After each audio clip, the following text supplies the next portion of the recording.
most couples, their most magical day is their wedding day.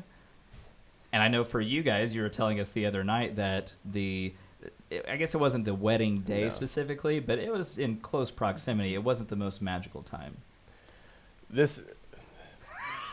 See, now I get to look like an idiot. There's no good way to make you sound good in this story. No, there's no good way. So, Michael, you're about to become me as a snowboarder. So So, I grew up in a small family. We didn't go to a wedding. I don't remember going to one wedding when I was a kid ever. And so I didn't understand that there were rehearsal dinners and there was rehearsal for the wedding and then there was the wedding the next day. So, that night. So, first of all, I have a huge family. I have 60 cousins. 60? So 60. Yes. Fruitful and multiply. 60. So I have a big family on my mom's side, a big family on my dad's side, and I wanted every family to be represented in our wedding. So I'm really close to all of them.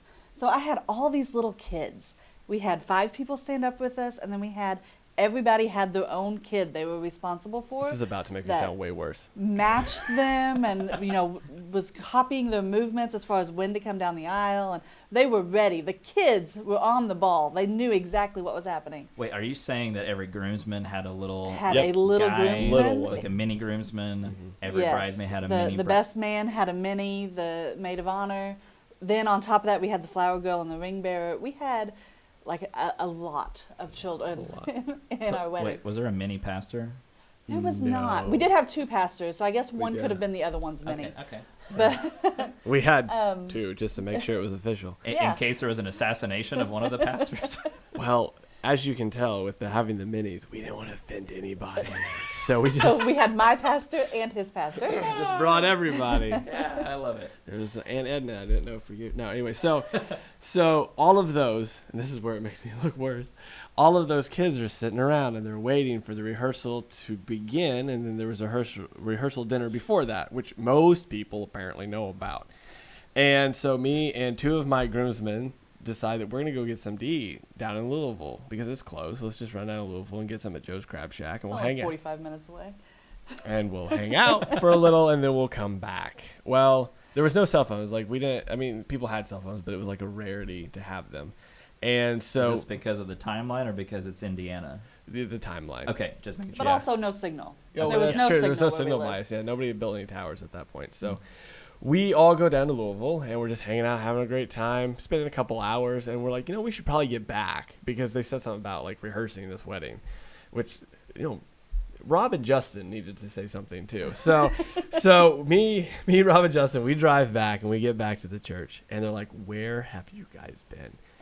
I'm sitting with not just, the people in the wedding, but they're all little kids. They've got all of their family and all of their siblings. Like, we've got 50 people at least sitting around. I talked about before. Little kids don't just sit still. Just waiting. And we're like, do we eat? We can't really rehearse anything. I mean, we can run the little kids because they've got to get to bed. So they're in a good mood tomorrow. Like, what do we do without a groom? We can't do anything. And Michael and his friends come rolling in. Yeah, we're like, what's up, guys? With T-shirts that say peace, love, and crabs. Yeah. Like, hey. We're here. And they're like, yeah, you should have been here 2 hours ago. Yeah, I mean, we've already eaten. I cut the cake. We had a little rehearsal cake. It's like, I cut the cake without you so that we could eat and get on with the program. Like, we're not waiting for you any longer. Here's the thing, too. We didn't tell anybody where we were going. We're just like, hey, we'll be back. Which turns out that was a mistake. Which I assume meant you were running to the house. Yeah, and you're going to eat dinner before something called a rehearsal dinner. Yes. I've never claimed to be the most intelligent person in the room. I'm just like, let's go have some fun, guys. We didn't have a bachelor party. That was it. We're like, let's go to Joe's Crab Shack. What do 3 Christian guys that are in a bubble do? Well, I guess it's pretty crazy. Let's go to Louisville. So, and we'll miss an entire rehearsal dinner. And then we get back. And hey, but it worked. We're married, so it could have been that bad. Yeah, I didn't run away on him. I had plenty of time. You kind of had paid for everything, too, so everything had already been paid for. You can't just, might as well do this thing. Yeah, I mean, I feel like that would make me nervous if I messed up that royally right before the wedding day. Is like, is she actually going to show up I'm tomorrow? so oblivious to everything. Well, and like leading up to that day, you were nervous about the proposal because you told me that like you were nervous that she was going to say no, and I don't know what Christina did to like make you have that in your mind. It or if wasn't her. It was all you. No, Okay, so let me tell my parents for a minute. So my dad proposed to my mom, I think it was 3 or 4 times before she said yes. Like he was very like, I want you. Wait, so, she said no the first like 3 times? At least 2 or 3 times. I mean, it was a lot. I don't know how many exactly. It just wasn't an automatic yes. Let's say that. It's stuck in your brain. Yeah, apparently it traumatized me. So Man, yeah. we were talking. They are happily married. Oh yeah. They love each other. we were all wondering that. Yeah. No, So guys that only had to propose once, like you're lucky. Yeah. Apparently. Not a guaranteed thing. So for whatever reason, that or something else, I don't know what's in my brain, but.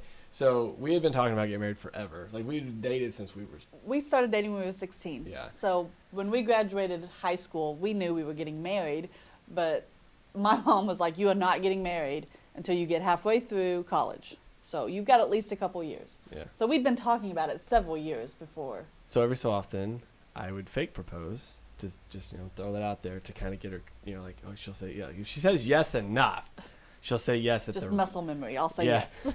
It's like Pavlov's dog. Like ding the bell, go drink. Go drink. What was there a way that you knew this was not a real proposal? Well, yeah, he never like got down and had a ring. Like it was never a serious. It was always like standing in line somewhere, and he'd just turn over and be like, "By the way, will you marry me here?" Just gotta be sure. Just saying, just gotta be sure. Don't. Could you in a box? Could you? Well, clearly I don't deal with rejection well, so we were trying to make sure that worked. But so yeah, eventually we did the real thing. Yes, and I knew that time because he was down and he had the ring and. In the rain, by the way, Yes. in the mud. So yeah. Why did I pick that spot again? That was where we took our first walk. First walk. Anyway, I'm glad you remember that because I just remember rain and mud. So You picked the spot. I assumed you remember. so why. anyway, so we did that, and she said yes. Thankfully, yeah, she said yes, and then we went ahead and planned the wedding and all that other stuff, and then that day came, and it actually worked out, even with the rehearsal dinner and everything else. Being messed up, it worked out pretty well. Yeah. Hey y'all, we hope you loved this conversation. Here at Young Married Christian, we are on a mission to see a gospel-centered home made available for every single child in the foster care system. There are 400,000 kids in the foster care system, and there are 400,000 churches in America. Wow. That is crazy. This is absolutely a solvable problem, and we want to be a part of it. If you want to join us in that mission, text the word freedom to 833-370-1610. 833-370-1610. 833-370-1610. I just did it. And another thing you can do that is really helpful is to smash the like button on this video. Smash it like Satan's face. Crush it like it's Lucifer's head. It really helps us a ton, so smash that like button, subscribe to this channel. That's it. Smash the like button on this video.